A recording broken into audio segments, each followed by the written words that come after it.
sont au nombre de 45 dans le diocèse. Contrairement aux prêtres, ils peuvent se marier, ils ne peuvent pas célébrer l'Eucharistie, c'est-à-dire la messe, ou confesser les fidèles. Malheureusement, ils viennent me dire je voudrais me confesser. Alors moi-même, je leur explique qu'il n'y a que le prêtre qui peut vous confesser. Mais je suis là pour vous écouter. Pour autant, ils célèbrent des offices où ils proclament l'Évangile, procèdent au baptême et au sacrement du mariage. Ce sont les diacres permanents. Leur rôle n'est pas toujours compris des fidèles, même 37 ans après la première promotion des diacres en 1979. Le diocèse, lui, sait ce qu'il leur doit et surtout, comme le dit Monseigneur Hubert, il sait qu'il ne pourrait plus s'en passer. En compagnie de Monseigneur Hubert, le cofondateur de l'école des diacres, et avec le diacre Médéric Bernardino, issu de la première promotion, nous évoquerons les circonstances qui ont conduit le diocèse à ordonner des diacres permanents et les conditions dans lesquelles les diacres exercent leur ministère. Alors, diacre vient du mot grec diakonos, qui veut dire service. Alors, c'est du grec. Et dans l'Église primitive, le diaconat est la réponse de l'Esprit Saint à une difficulté que les apôtres ont rencontrée. En effet, quand on lit le chapitre 6 des Actes des Apôtres, on se rend compte que les apôtres sont dépassés parce qu'il y avait un conflit entre les veuves d'origine grecque et les veuves d'origine juive qui étaient mieux nanties.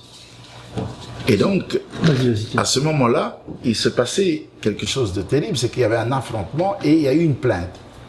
Et les apôtres se sont dit, écoutez, nous ne pouvons pas tout faire, mais choisissez parmi vous, les origines grecques, des personnes sages, remplies de l'Esprit Saint, afin d'accomplir ces tâches de charité. Et voilà comment est né le diaconat. Donc une première forme de diaconat. Et ce que l'on peut dire, c'est que c'est surtout, c'est ça que je retiens, c'est qu'il y a eu les apôtres, et la première difficulté rencontrée par l'Église, la réponse de l'Esprit Saint pour une situation qui aurait pu envenimer dans l'Église, eh bien, le diaconat a été une réponse pour non seulement calmer, mais ajuster le service et la mission dans l'Église. Voilà, c'est ce que je peux dire par rapport à la Bible. Et cela a continué. Le diaconat a toujours continué jusqu'à un moment donné, il y a eu un arrêt, et le Concile Vatican II l'a remis à jour. Et c'est depuis donc 1963 que le diaconat a ressurgi dans l'Église. Il est évident que quand on regarde peut-être jusqu'au IVe siècle et que ça s'est arrêté, et jusqu'à maintenant, on voit qu'il y a plus de 1500 ans où le diaconat n'a jamais existé en tant que tel, en tant que diacre permanent. Et alors que le diaconat était toujours une marche vers le sacerdoce. Et du coup, quand le diacre est arrivé ici, il fallait tout expliquer, il fallait tout faire, et que ce n'était pas si facile que ça. Mais voilà, le diaconat est issu des Actes des Apôtres. Alors, Monseigneur Michel, avant même de venir ici, alors qu'il était encore étudiant, était intéressé par cette idée. Il voulait que, d'abord, son idée, c'était de rétablir les anciens ordres mineurs, portiers, lecteurs. Et il a fait une thèse dans ce sens. Et ici, il a tout de suite vu l'importance des catéchitas, il a vu ça dans les îles. Et donc, une de ses premières décisions, c'était la fondation d'une école des catéchitas, à partir de 1970. Et cette école a donné de très bons résultats, si bien que quand on a vu que maintenant il y aurait des diacres permanents, il a tenté l'expérience. Alors, on a été précédé par le diocèse des Carolines dans le Pacifique Nord, et on a lu un article qui avait paru dans une revue missionnaire, et donc il a été tout à fait motivé pour fonder cette école des diacres. Alors au début, évidemment, c'était les cours, on ne savait pas trop quoi leur apprendre, mais petit à petit, on a compris comment il fallait mener ça. Au début, les gens n'étaient pas très convaincus, disant « mais enfin, vous nous proposez des diacres, mais c'est sûr que c'est des prêtres qu'on veut ».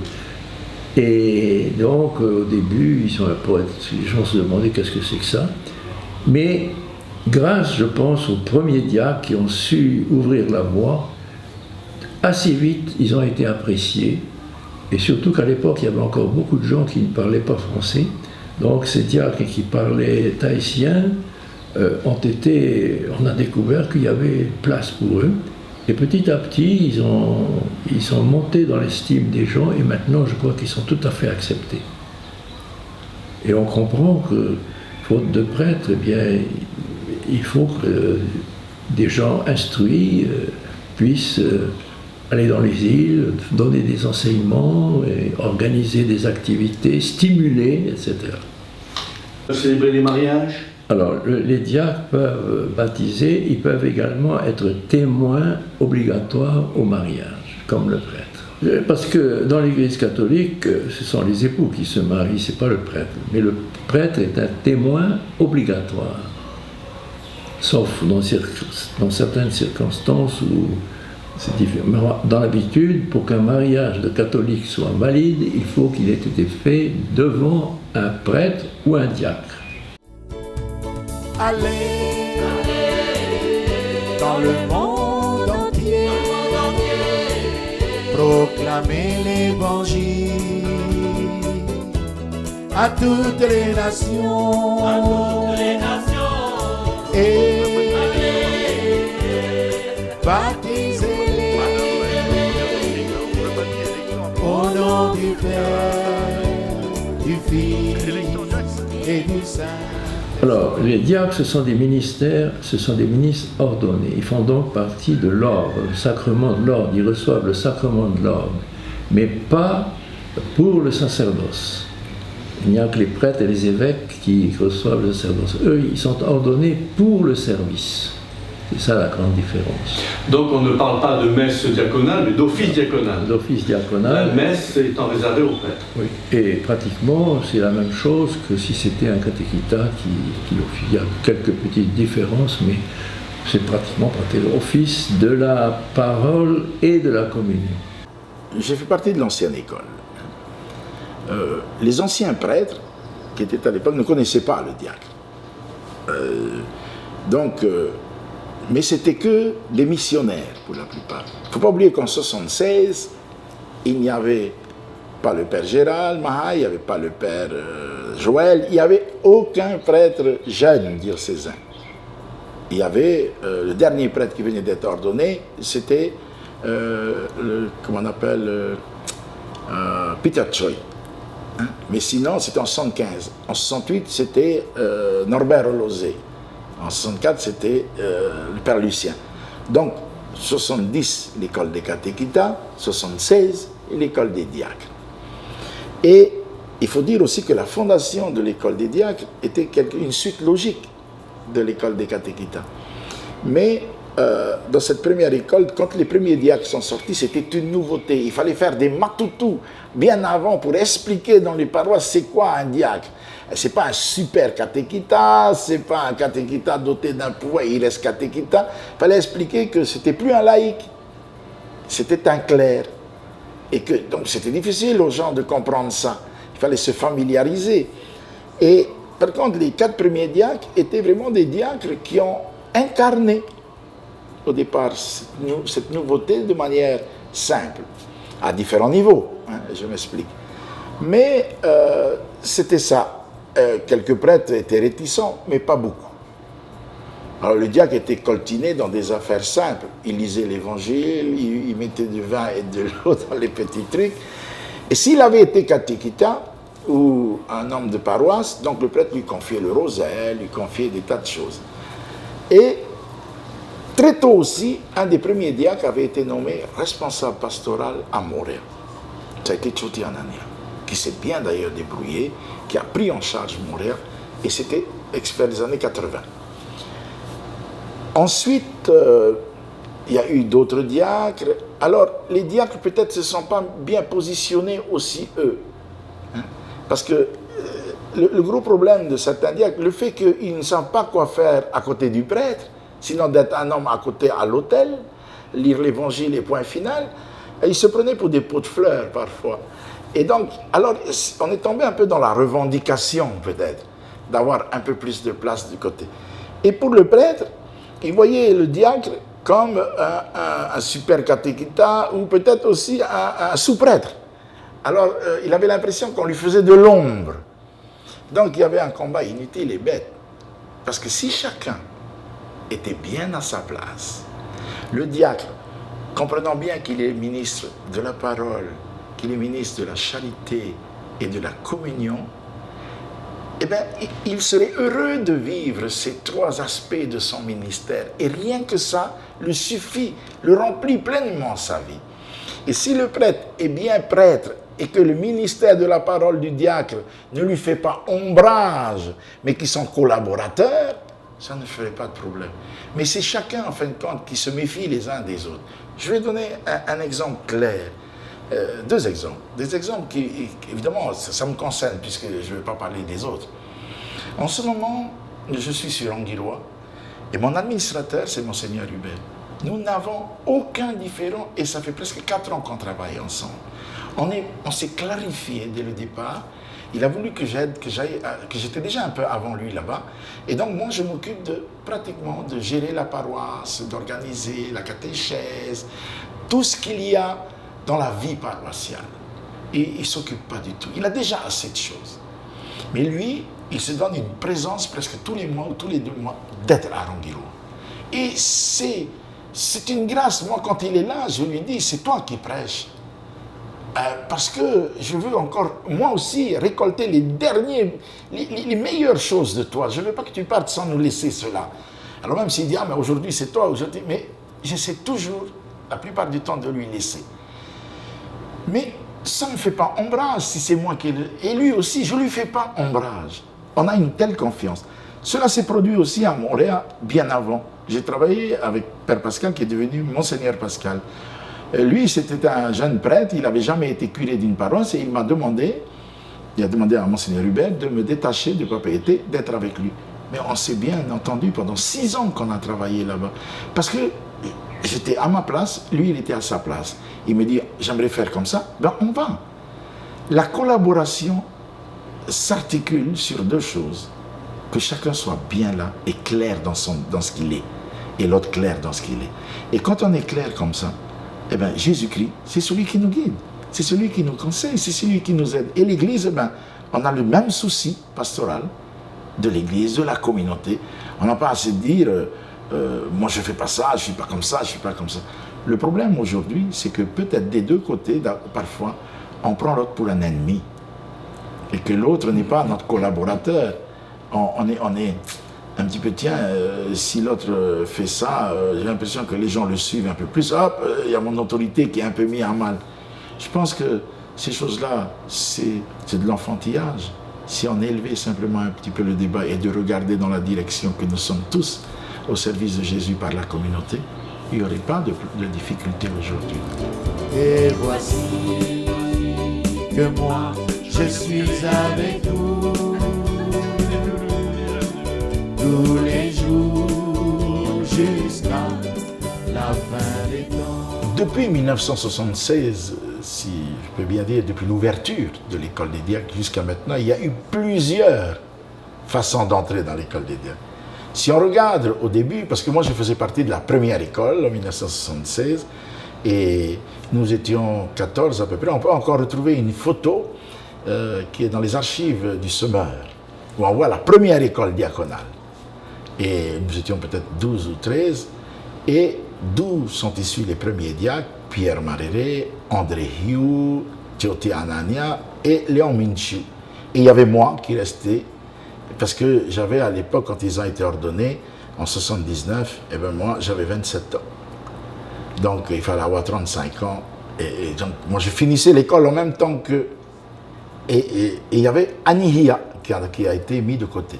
Mais voilà, nous avons terminé l'école comme ça, à 6. Mais, alors c'était plus facile, c'était le curé qui t'envoie.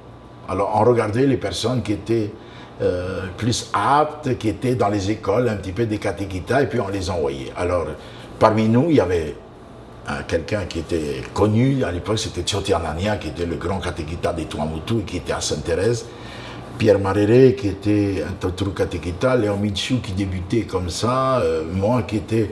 J'ai demandé au père Hubert, je voulais aller à l'école des catéchitas. Il m'a dit non, on va ouvrir une école des diacres. Moi j'ai fait à l'envers. Je suis allé à l'école des diacres avant de venir à l'école des catéchitas. Voilà, au départ, il n'y avait pas trop de critères.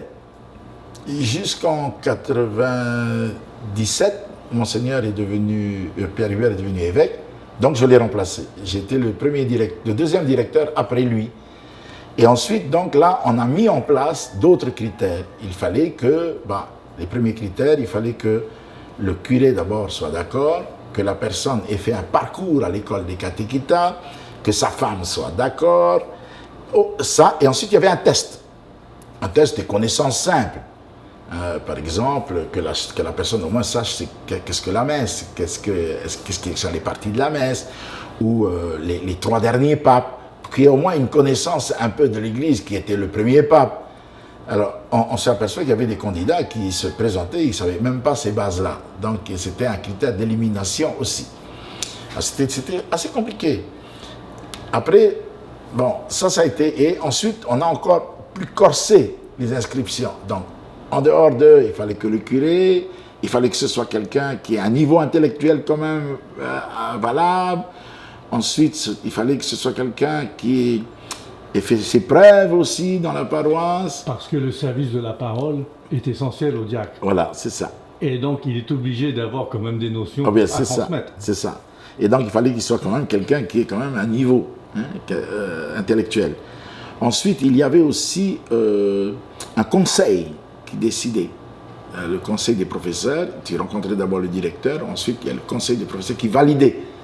Alors il y avait aussi, on demandait l'avis d'un témoin de la paroisse, qui témoignait en disant, voilà, moi je connais un tel, et je pense que cette personne peut être un bon candidat à l'école des diacres. Il ne se prononce pas plus. J'ai vu ça, et hop. Donc, alors, il y a la lettre de l'épouse, parfois des enfants aussi qui accompagnent, il y a la lettre de ce témoin, du curé, et sa lettre personnelle de motivation.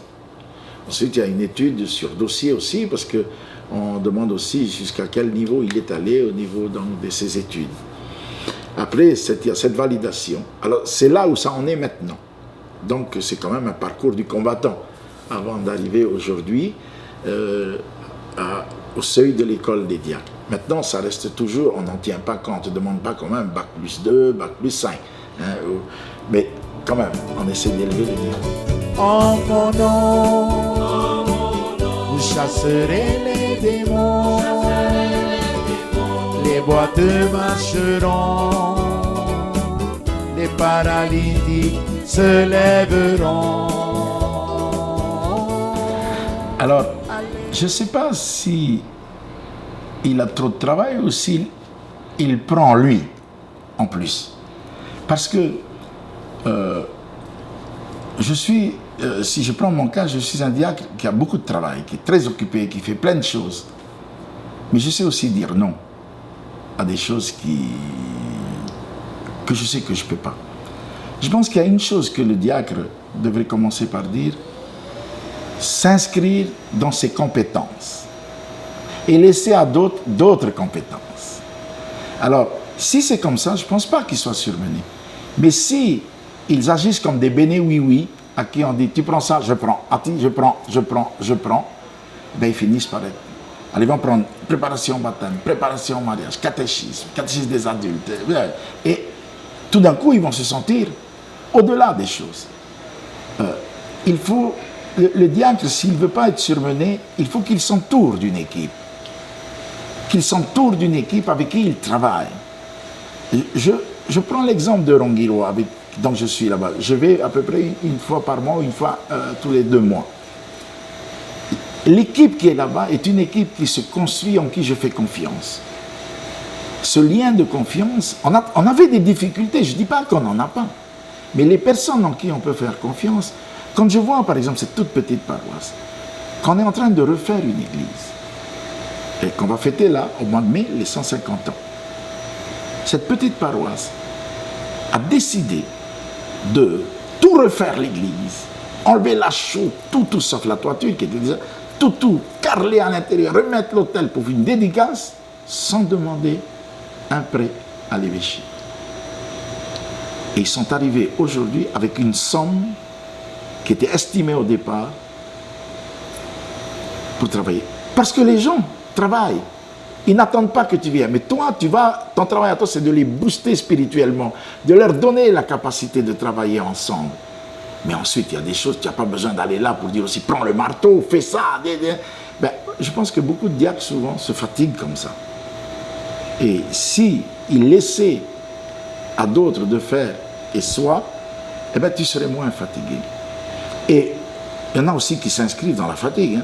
Ils sont malades ou tout ça, et bien, ils vont décider de partir dans les îles, par exemple. Alors qu'ils savent très bien que dans les îles, ils mettent leur santé en danger. Eh bien non, quand on est malade, on doit avoir la sagesse de se dire, je tourne ici. Et souvent, c'est comme ça. Alors, oui, il y a surmenage, mais je pense que dans beaucoup de cas, ils se sont inscrits dans ça. Parce que pour certains aussi, d'entre nous, comme diacres, eh bien, on existe dans le faire, on n'existe pas par nous-mêmes. Alors, si tu existes par toi-même, tu n'as pas besoin de faire pour exister. Et d'autres, donc, pour exister, il faut que je fasse. Tiens, le diacre un tel a fait.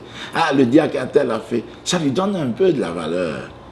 Non, c'est pas ça qui doit donner de la valeur. La beauté du diaconat, c'est quand quelqu'un dit, regarde-moi ce diacre. Il est plein, il est lumineux, il est plein d'amour. Voilà, ça, on a accompli notre ministère. On fait des formations, par exemple, à un moment donné, ben, tu as très peu qui y vont. Alors, on est dans des situations difficiles. Toujours, vous savez, ils sont prêts à donner. Mais le problème, tu vois, je prends une petite parenthèse. Dernièrement, j'ai donné 3 retraites de couple. Et mon thème, c'est celui-ci. Ça peut paraître bizarre, mais mariage, point de départ et non point d'arrivée. Parce que pour beaucoup, je suis marié, je suis arrivé. Mais parfois, le diacre, je suis arrivé. Et quand je suis arrivé, c'est fini, je n'ai plus rien. C'est comme si tu as un diplôme et puis maintenant, c'est terminé. Non, le diaconat, point de départ. Moi, ça fait 31 ans, 32 ans que je suis diacre. C'est aujourd'hui que je commence à savoir ce que c'est qu'un diacre. Je commence. Alors qu'avant, je pensais que je savais ce que c'était qu'un diacre. Mais aujourd'hui, je commence à comprendre ce que c'est qu'un diacre. Les exigences intérieures du diaconat. Pas les exigences matérielles, les exigences de ce qu'on fait. Les exigences réelles de ce que les actes des apôtres demandent. Des hommes remplis de l'Esprit Saint, des hommes sages. Là, je commence à me dire, oh là là, qu'est-ce que je suis loin. Voilà, c'est ça. L'épouse dit oui 2 fois dans le cheminement du diacre. Au début, quand il fait ce qu'on appelle le premier pas vers lequel il accepte d'être élève diacre, qui remplace ce qu'on appelait aujourd'hui, autrefois la tonsure. Heureusement qu'il n'y en a plus, parce que tous les diacres, c'est une tonsure. Mais voilà. Donc il dit oui, et l'épouse dit dans son accord pour le cheminement du diacre. Et à la fin, à l'ordination, elle dit oui dans ce qui va engager le diacre dans sa vie. Le diaconat, c'est un engagement que la famille prend derrière toi. Et c'est vrai, il y a des choix. Mais les choix doivent être aussi proposés par l'Église, non pas des choix de manière régalienne, c'est-à-dire où tu peux rien faire, où l'Église n'est pas... le pape le rappelle, l'Église, c'est une mère miséricorde. Elle n'est pas faite de lois intransigeantes qui collent les gens au faire, et non pas à vivre. Alors le diacre, à mon avis, par rapport à son épouse, eh ben, il doit y avoir une prise de conscience aussi. Il peut aussi dire non à certaines choses quand il voit que sa vie familiale, ses enfants, ont sombré dans la drogue, ont sombré dans l'alcool, ont commencé à délaisser Jésus-Christ. Il ne faut pas rester dans le truc, maintenant ils sont grands, c'est fini, c'est plus mon affaire. Oui, peut-être, c'est vrai. Mais en même temps, on n'est pas parent jusqu'à 18 ans, on est parent pour toute sa vie. C'est peut-être une chose, avant l'ordination, qu'on ne fait pas assez. C'est peut-être une chose que l'on n'accompagne pas assez le couple diaconal. On accompagne le diacre. Il y a une petite retraite, mais le couple diaconal, est-ce que le couple... Moi, en tant que directeur, j'ai été directeur pendant plus de 10 ans, plus de 11 ans, je sais que je n'ai pas fait ça. Ça a failli, ça. C'est-à-dire, vraiment de trouver que le couple diaconal ait une direction spirituelle, ou même une direction humaine. ne serait-ce qu'humaine, psychologique, pour savoir où ils en sont, car les défis du couple à 30 ans ne sont pas celles des 40 ans, ne sont pas celles des 50 ans. Et des fois, on ne se rend pas compte. On est conformé à, et puis quand la difficulté arrive, on n'est pas préparé. Et c'est ça, à mon avis, qu'on a besoin dans l'Église. Allez, dans le monde entier, proclamez l'Évangile à toutes les nations.